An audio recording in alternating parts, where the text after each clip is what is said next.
Hey guys, it is Lacey here with the Content Direction Agency, and this is your weekly content debrief. 15 minutes of actionable information you can use to improve your content marketing in your small business.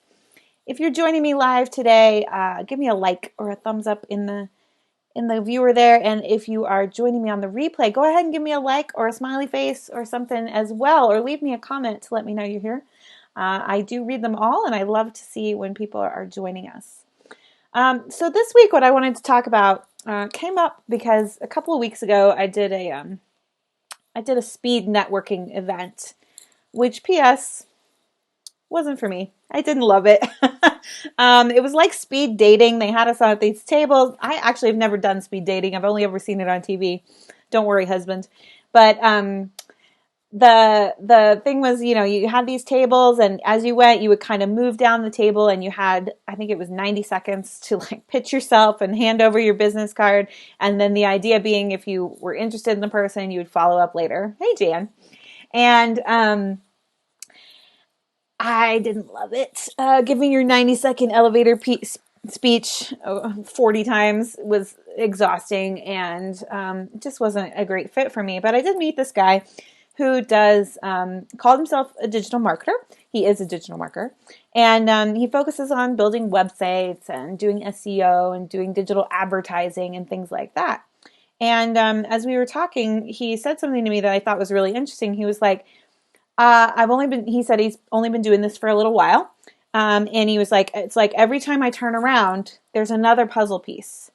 He's like, I thought that what I did was helping people, get their web presence going, because he does websites and SEO and he does that piece of it. He's like, but every time I turn around, I meet someone else who has another piece of the puzzle. And I thought that was a really actually kind of insightful comment, because we're at a stage in online and digital marketing where you can't just rely on a single piece of the puzzle to be your panacea, right? You can't just have a single thing that's going to help you market your business forever, right? You have to have a website. You probably should have some kind of social media channel. You have to have email. But no one of those things is sufficient anymore. And it's getting to the point where we're getting more and more puzzle pieces, right? It feels like, if you're out there in the digital marketing world, that people are saying, oh, you got to have this puzzle piece and this one and this one and this one and this one and this one, right? And it can feel very overwhelming. And it's interesting because some of the first questions I get when people find out what I do are questions like, do I have to be on Twitter? Or should I be on Snapchat? Should I be doing Instagram stories? And all of those kinds of things. And the answer is always, well, it depends. Because too often people are doing things just because they can, or because somebody told them to, right? And the point of what I want to say today is that not everybody's marketing puzzle looks the same, right? Not everybody's marketing system looks the same. Ellie says it makes you want to close up shop sometimes. Yeah, it does. Yeah, it does, right? Because you're like, and also what you get is this sense that like, oh, if I just find the right one, if I just find the right puzzle piece, or if I just find the right combination, everything will be fine. And that's wishful thinking, because what happens is you find a good combination that works for a little while, and then it doesn't, right? I'm in a group with pretty high-level entrepreneurs, and there's a woman in there who's been launching for many years. She has a very popular course. She's been doing this a long time, and she just got through a launch, and she was saying that her email open rate during her launch was the lowest it's ever been. And so she was saying, she was asking how to improve it, but part of what she was saying was, I know that if I can send these emails to people, they'll buy, but they're not receiving them, or they're not opening them. So something that used to work for her really well has taken a turn, and part of it is probably not her fault. Part of it is the infrastructure, right? Because I don't want to get into this, but some email servers have better deliverability than others. So, point being, what worked for her in the past, she thought she had found the right combination of puzzle pieces that worked for her, right? And then something changed. And this is not unusual. If you've encountered this in your business, you're not alone, because this happens all the time. Something tweaks, something changes, the algorithm changes, the way people are interested in buying changes, the technology changes, and all of a sudden that puzzle that you so painstakingly put together for your marketing doesn't really work the way it used to, right? And so now you're like, well, what do I add? What do I add? What do I change? What pieces do I have to change? So I've been trying to figure out how to sum this up for people and how to help people understand, like, what are the puzzle pieces you need and how do you put all that together? So I'm going to try to share my screen here real quick. That's not what I want. I actually want, nope. Okay, I want Keynote. There we go. So I've been putting together this webinar that I'm going to be giving, and it's all about something I'm calling leadership marketing. And I thought I would just share this one slide with you guys today because this is kind of like the crux of what I'm talking about in this new webinar. But the point is, whether you like it or not, you are a leader in your space. So just FYI, you are a leader. You are a leader in your marketing as well. And what works for the point of that is what works for everybody else isn't necessarily going to work for you. So it's time to stop being a follower and trying to figure out, well, what is everybody else doing? What do I do now? And actually take that leadership position and say, no, it doesn't actually matter what everybody else is doing. It matters what's going to work for me. And the three key pieces of that are, first of all, understanding your customer. What do they like? What are they interested in? How do they like to engage with you? Where do they hang out? Understanding yourself, your company, and your brand voice. So that means like understanding what you like to do. If you don't like to do live video, well, that's not a good puzzle piece for you because people will be able to tell if you hate it. If you hate writing blog posts, if you hate Twitter, guess what? You're not going to do it, or people will be able to tell that you hate it. So that's another key point, right? And then finally, the third part is, what is the data saying? What's actually working? So my friend who was saying that her open rates were as low as they'd ever been, that's important data that we can look at. If I were helping her create her next leadership marketing strategy, I would say, okay, email open rates stink right now. How do we reach those people in a different way? How do we take the puzzle pieces you already have and put them together in a new format? How do we create a new picture? Because it's actually not about the puzzle pieces. I think this surprises people when I say this, but it's actually to a large extent not about which puzzle pieces you're choosing. So what I mean by that is it doesn't matter which channels you're using as much. It doesn't matter which tactics you're using as much. It's all about how you're putting them together. How are you choosing them? And how are you putting them together that's unique to you and unique to your business? That's the key, right? So we're not looking for another cookie cutter marketing plan that's going to say, oh, here's how you do it. You make 7 Instagram posts, you go live twice, and then you tweet it, and then you're on Snapchat and whatever, right? Those kinds of things do work. Like they wouldn't exist. People wouldn't sell them. People wouldn't make money if they didn't work, right? But they don't work for every business. They don't work for every product, for every audience in every situation. That's just truth, okay? So what we have to look at is, where is your sweet spot, right? Where is your perfect confluence of what your customers want, what you like to do, and what the data is saying about what's working right now?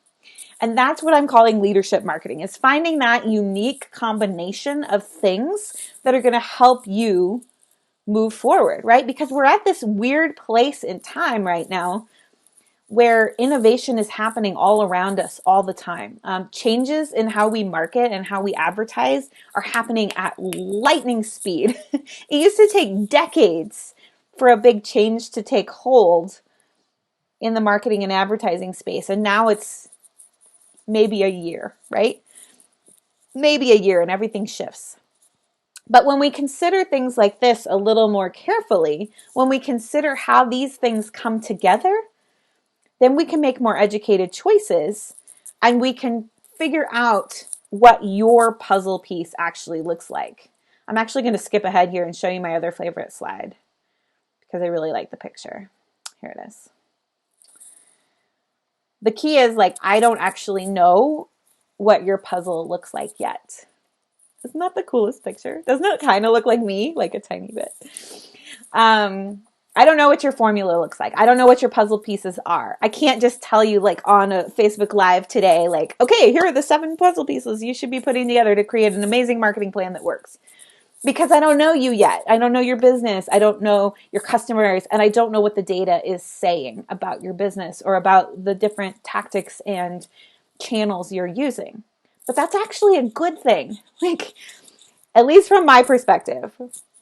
I think it's a good thing that I don't have a 3-part system to sell you, right?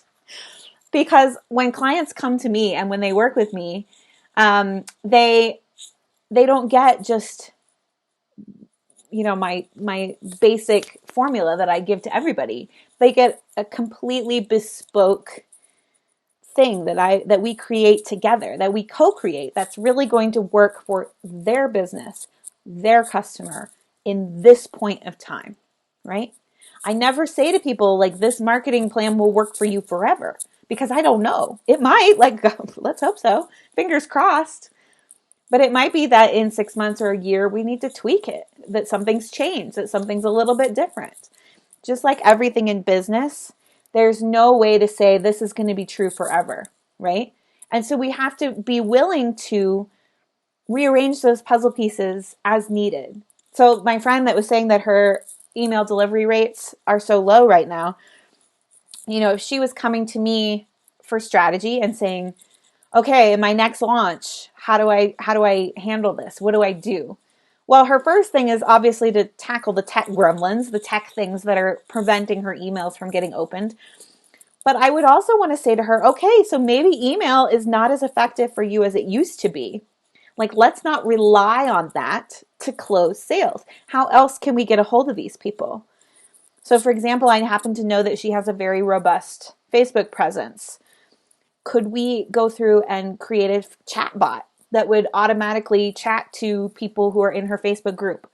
Or could we actually go through and have a short list of people we know are interested through targeting and things like that and send them personal messages, make little videos, do something to bypass the email in that last week or those last few days of cart close? Because she knows for a fact the data shows that when people open those emails and read them, she gets more sales. But if they're not opening them, they can't read them, we need to bypass it. We need to come up with a different puzzle piece that's going to serve that same purpose. So that's kind of what I'm talking about when I'm talking about leadership marketing. It's all about finding which pieces work for you and for your business. And so I'll go back to that first slide just so we can see it again. And it's all about understanding where your sweet spot is. So understanding who is your ideal customer and what do they want. Maybe they don't like email anymore. Maybe they hate Snapchat. Maybe they hate Facebook, right? The second part is, what is your brand? Do you hate Snapchat? Do you hate Facebook? If you hate Facebook, people are going to notice. You're not going to want to be there. It's not going to be fun to market for you, right? So you either have to pay somebody to do it for you so you don't have to be on Facebook, or go somewhere else. Do something different, right? And finally, what is the data saying? Where are the outliers? When I talk about data, it doesn't have to be super complicated, the data you're collecting. And again, I can't give you sort of a cookie cutter, idea of what data you should be collecting. But I think your data should be looking at anytime you're trying to engage with your audience, when you can collect information around that. So that might be email open rates, that might be engagement on Facebook, whatever. When you collect the data on that, you can look for outliers, because outliers are what's going to give us the most information, right? Did this particular email get a really high open rate? Cool. How do we do that again? Did it get a really low open rate? Okay, that one needs to be rewritten, right? But that's the information, and that's how we find our sweet spot for leadership marketing. So thanks for sticking with me through this. If you are watching on the replay, give me a thumbs up if you liked it. And if you have any questions about leadership marketing or what that might look like for your business, go ahead and drop me a comment in the box below. Let me know. Tag me if you can. That way I'll be sure to see it. And I'd be more than happy to answer those questions. Maybe even do a live Q&A in another week or two to talk about this idea. But I'm really encouraging you, yes, you, to own your leadership role. You should be a leader in your marketing space. You should be leading, not following. And it doesn't have to be super hard. You don't have to be the next marketing guru. You don't have to come up with the blueprint for anybody else. You just got to boil the water in your own teapot and find your own leadership marketing plan. If you got questions about how to do that, leave me a comment or send me a private message, and I would be happy to talk about it. My 15 minutes are up, so I'm going to say goodbye for this week. I will be back next Tuesday, I believe at normal time, 12 noon Mountain Time, which is 11 a.m. Pacific, 2 p.m. Eastern, and I will have some more awesome tips for building a leadership marketing plan for your business. I'll see you then. Talk to you later. Bye.